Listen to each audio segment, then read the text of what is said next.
G'day folks, it's Cortezerino. I've got my elytra wings on. Uh-oh. I heard one. Something has to be done about this monstrosity above me. So this is our very, very dodgy... Oh, there it is. This is going to be tricky. This is our Ghast tier farm that Curly and I built last episode to get the Ghast tiers to respawn the dragon so we could get our elytra wings. Now, it's not the prettiest thing. I mean, I couldn't have been the only one shaking my head looking at this. It's incredibly dangerous and yeah, it looks terrible. So, I wonder if I can shoot this guy from the ladder. I might be able to in a minute. Oh no, there's two of them. Alright, I'm going to get up here and try not to die and take out these guys. Oh no, all the ladders have gone. This is bad. I'm not even going to be able to get up there.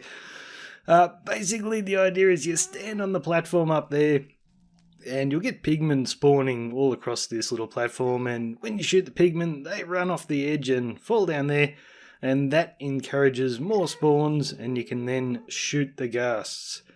But yeah, that ladder's been blown up. Let's go back down. So it's like the easiest Ghast tier farm you can make.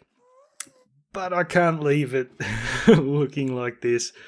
So, I mean, I could just make a prettier ring, but, if I'm going to go to the effort of fixing this up, then I kind of want to have some fun with it. So I think we might get our redstone cap on.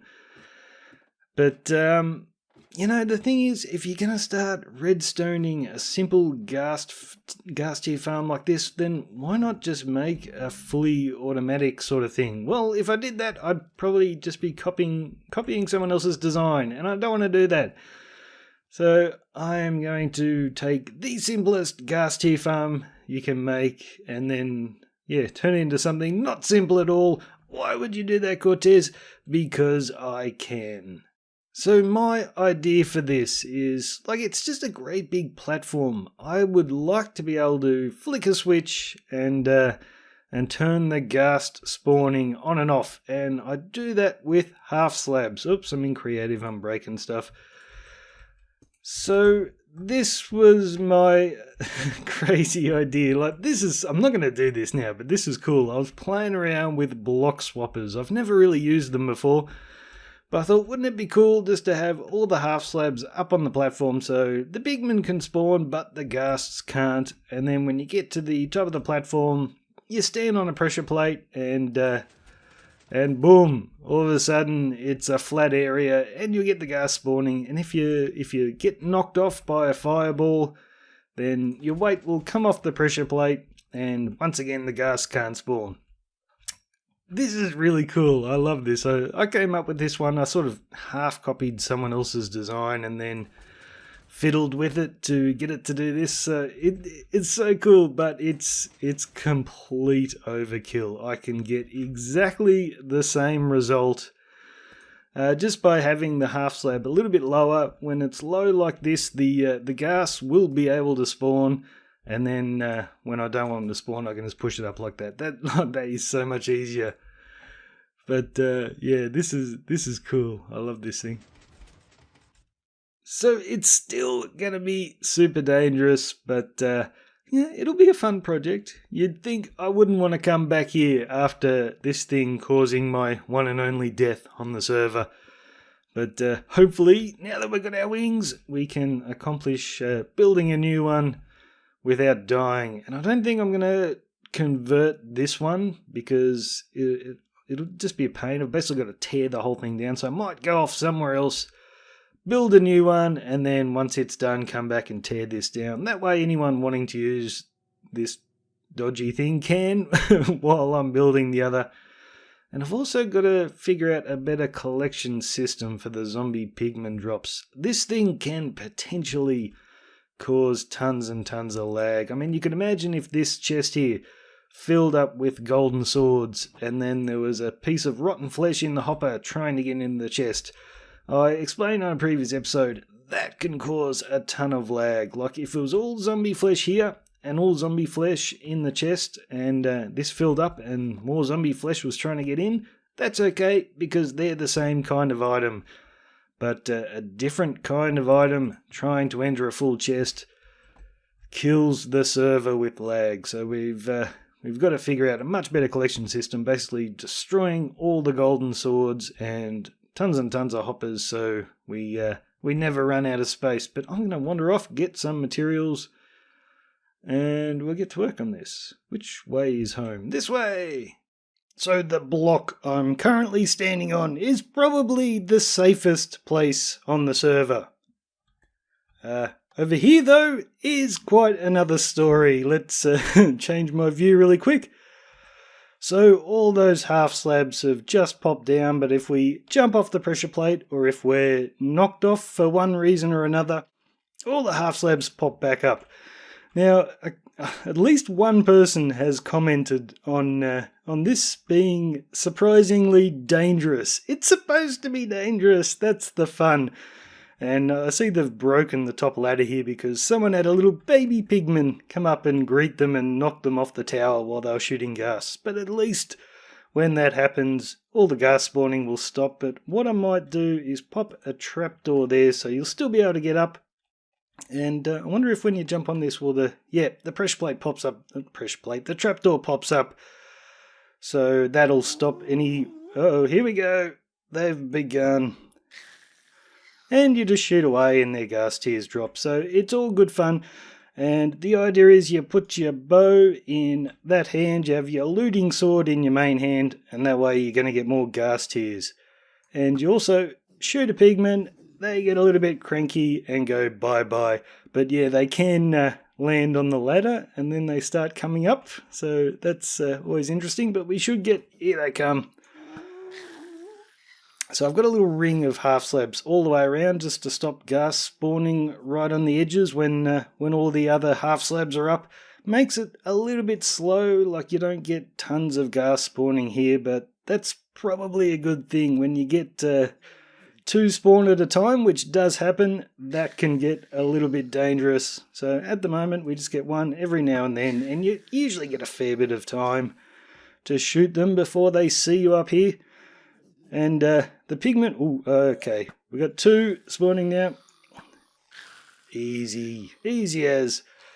So the pigmen will pretty much stay angry until we fly away. So that's a good reason to have elytra when using this farm. All the slabs come back up, and we'll just nick off away from these guys so they are not so aggressive anymore. I put a big railway track in here in case someone wants to come with the minecart, but of course the best way is to fly. It's a lot quicker, and we'll get a bit of a view underneath here. I put some black glass down just to make building all the redstone a little bit easier. Well, it was easier, but yeah, getting all that glass took forever. So let's see if these guys are still angry. They don't look angry, but I could always run and jump off and get away from them if they were. And yes, lots and lots of ghast tears to be had. That's the good thing about putting the looting sword in your main hand. You can get more than one tier per ghast. How many do we get out of that? 5, and I'm pretty sure there's another one on the ground somewhere. Let's run down and have a look at my collection system. So lots of XP down here, and I'm catching most of the drops in the hoppers. Ooh, more XP up there. Let's go grab that. And I've just got a little double item sorter here to take out the gold nuggets and the gold bars. So let's get our gold. Oh no, is it broken already? What happened? No, that's fine. How'd all that stuff get in there? I think someone's put it in there to get it out of their inventory. That's what's happened. Surely. The item sorters aren't broken? Oh, that one's broken. No, that's not broken. People have been dumping their stuff in the chest. That's not what it's supposed to. Minecarts are in there too. So I wasn't sure what to do. Like, I really want to destroy the items, and I haven't completely figured out what I want to do yet. So I did have this dropper just dropping the items straight into lava. But then I realized, what happens if you fall off the thing and you die? You're not wearing elytra and you die on the hoppers. will all your stuff just go into the dropper and get spat into lava? That would not make me a popular person. So at the moment, like, they're falling through this trapdoor a bit, but the idea was they'd all sit in there, and if you needed the stuff, you could open the trapdoor and get it. Otherwise, it would despawn, but it's not a good system. I've got to rig it up to be caught in a chest with a button. I push a button and it all gets destroyed. I'll do that at a later date. Let's see if we can take off here. And this railway does help to find your way back. You wouldn't want to get lost up here. So you might be thinking, Cortez, you've been putting out episodes really quickly, like every 3, 4 or 5 days, and it's been a lot longer than that. What happened? Have you been lazy? Hello, mate. No, I got really sick, and I basically lost my voice. Like, my voice still isn't 100%. I think I'm the only one who hasn't moved their nether portal down into the to where it's supposed to be down there. Mine's still up here. That just goes to show, guys, that I am the busiest person on the server. I don't have time to be moving nether portals. But yes, guys, I got really sick. I couldn't talk. I didn't have any voice at all. But that stopped me from recording, but it didn't stop me from building. So I've pretty much built everything I'm going to for the episode. And I've just got to show it to you. So I've continued my twirly-whirly walkway, kind of. I haven't put the big support beams in yet, but at least I can get up to my item sorter, which is now fully up and running. But the big thing to show you, there's my nether portal, my old one, my dodgy little one that was in the water. Stuff has changed, and it's behind me. So rather than me just spin around and show you that, I'm going to show it to you in a time lapse, because I did record the entire thing. But what I was thinking when I was building it is what kind of outbuildings I wanted around my tower here, because I mentioned in a previous episode, after visiting Japan and seeing how cool it looked, I wanted to do a few other buildings. But I was trying to think of what style to do them in, and I'd looked at a lot of pictures of artist interpretations of the Tower of Babel, and a lot of those had domes around them, a lot of domed buildings. So I figured, well, I'll do a dome. But I didn't know what materials I was going to use, and this is a bit of a hint about what materials I was going to use. But the thing is, I had to stop spawning on it, and I couldn't really just put torches all over it. That'd look dodgy. And carpet, like I was thinking, what kind of blocks could I use that I could put carpet on? It's pretty much only wool, and I didn't want to go for wool because this is supposed to be an ancient building, and if I just had all these wool roofs everywhere, it might look a little bit too neat and proper. I wanted something rough, and I've got a lot of andesite and a lot of diorite in the build already, so granite was what I wanted to go for, and I got that idea from basically looking around at photos of people's domes that they'd built in Minecraft, and I saw a really cool domed building that was built out of granite, but they also used stone bricks, so they used these 3 textures, and I thought that looked really good, and that gave me the idea for stopping the spawning spaces.